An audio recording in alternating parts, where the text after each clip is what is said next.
الحمدللہ کفا وسلام علی عبادہ الذین اصطفی اما بعد۔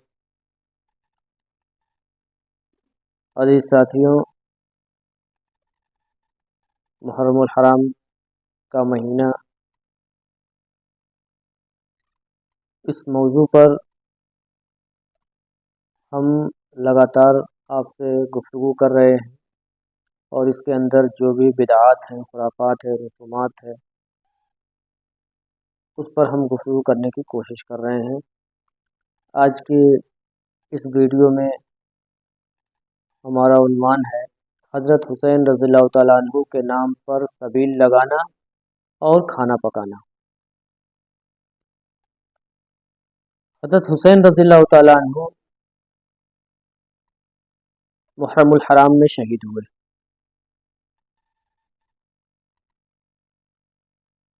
اور ان کے غم میں، ان کے رنج میں لوگ ماتم کرتے ہیں، نوحہ پڑھتے ہیں، اپنے کرتے پھاڑتے ہیں، سینہ کوبی کرتے ہیں، ضرب لگاتے ہیں، یہاں تک کہ خون بہاتے ہیں، اور ان کے نام پر سبیلیں لگائی جاتی ہیں، شربت بنائے جاتے ہیں، کھانے پکائے جاتے ہیں۔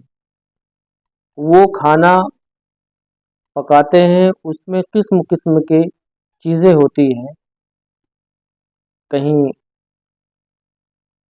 کھچڑا بنایا جا رہا ہے، بریانی بنائے جا رہے ہیں، مٹن وہ کباب بنائے جا رہے ہیں، شیرنی بنائی جا رہی ہے، میٹھی چیزیں بنائی جا رہی ہیں، اور ایسے وقت میں اپنے رشتہ داروں کو، اپنے ریلیشن والوں کو جمع کر کے ان کو اور خود بھی ساتھ میں بیٹھ کر کھاتے ہیں اور اس کو ثواب سمجھتے ہیں۔ آپ بھی کھا رہے ہیں، رشتہ دار بھی کھا رہے ہیں، ثواب سمجھتے ہیں۔ لیکن جو یہ آپ کام کر رہے ہیں، آپ صحابہ رضی اللہ تعالیٰ عنہم اجمعین کی زندگی دیکھیے، کیا انہوں نے کبھی سبیلیں لگائی؟ کیا کبھی انہوں نے حضرت حسین کا ماتم کیا، نوحہ پڑھا، سینہ کوبی کی، خون بہایا؟ جبکہ سب سے بڑا دکھ اور درد تو اس وقت ہونا چاہیے جب اللہ کے نبی صلی اللہ علیہ وسلم اس دنیا سے رخصت ہو گئے۔ اس مہینے میں زیادہ لوگوں کو ماتم کرنا چاہیے، زیادہ نوحہ پڑھنا چاہیے، زیادہ اپنے بدن سے خون بہانا چاہیے۔ میرے محترم والد ساتھیوں، یہ دین کے ساتھ مذاق ہے، دین کو ہم نے کھلواڑ بنا رکھا ہے، اور جو سمجھ میں آ رہا ہے، جو چیزیں سمجھ میں آ رہی ہیں دین کے ساتھ، دین میں ہم ایڈ کرتے ہوئے چلے جا رہے ہیں۔ وہ دین کا حصہ نہیں ہے، خود ہم ایڈ کر رہے ہیں۔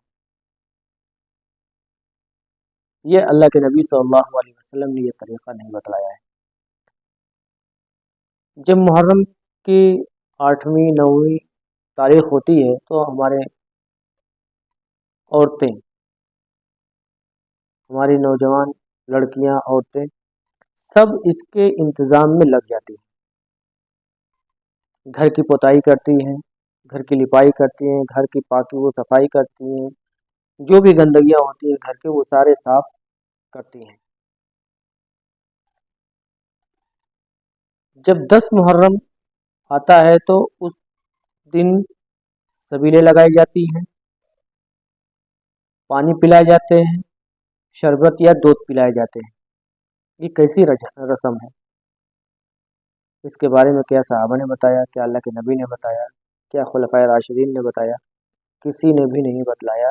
یہ چیزیں کہاں سے آ گئی؟ اچھا، یہ غم کا مہینہ ہے تو آپ کھاتے کیوں ہیں؟ آپ پیتے کیوں ہیں؟ آپ رشتہ داروں کو جمع کر کے ایک ساتھ خوشی خوشی مسرت کے ساتھ اٹھتے بیٹھتے ہو، بات چیت کرتے ہو، ہنسی مذاق کرتے ہو، کھاتے پیتے ہو، آرام سے کھراٹے لے کر سوتے ہو، یہ سب چیزیں کیوں کرتے ہو؟ اگر غم کا مہینہ، اگر آپ واقعی غم مناتے ہیں کہ حضرت حسین اور ان کے اہل خانہ اس مہینے میں